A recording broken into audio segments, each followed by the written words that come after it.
اپریل 2022 کې چې کله سایفر مراسلې باندې بحث کېدو چې دا مونږه عوامو ته وښایو، نو 2-3 منسټرانو عمران خان ته ویل چې بالکل عوامو ته ووایه او دې باره کې هم یاد ساته چې کوم خلک بهر او دننه سازش کوي هغوی ډېر طاقت لري او سیاسي طور باندې به دا ډېر زیات مشکل وي.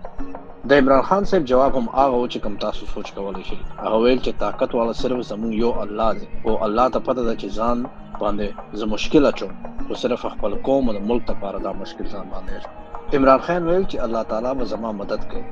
د خان صاحب په الله ډېر زیات یقین و.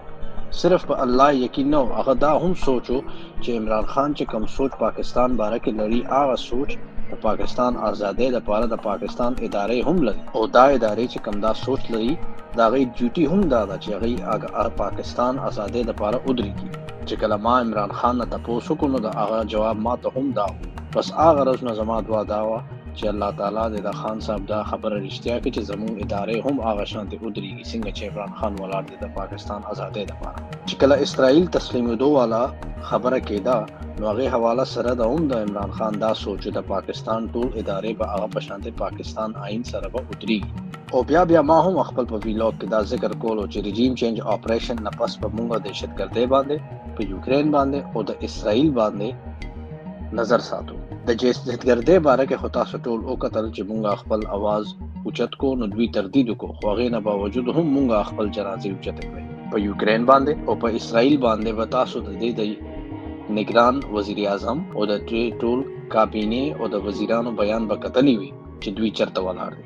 اوس تاسو ته پته ولګېده چې absolutely not عمران خان ولې ویلي. هغه څوک و چې پاکستان کې د امریکې لپاره ډرون کې بیسونه ورکول. چې کله یورپین یونین والا امبیسډرز په پاکستان کې پاکستان ته ویل چې تاسو د یوکرین سایډ واخلئ، هغه ستاسو وزیر اعظم عمران خان و چې هغه وی کیا هم آپ کے غلام ہیں. عمران خان ویل ته هم د انډیا نه دا مطالبه کولی شي کوم چې مطالبه دا د پاکستان نه وکړه، موږ به د رشیا خلاف بیان ورکو، خو ته هم بیا د کشمیر باندې یو بیان وکړه. دا خبر به عمران خان کو چې کله رژیم چینج آپریشن کېدو نو آخري ورځو کې هغه څوک چې د رشیا خلاف یو بیان په یو اسلام آباد یو تھنک ټینک کې ورکو، هغه کس خو د عمران خان د لاندې و. هغه چاته دا خبرې که روس معامله وه یا د یوکرین معامله وه، عمران خان خپل ذات دپاره نه و ولاړ.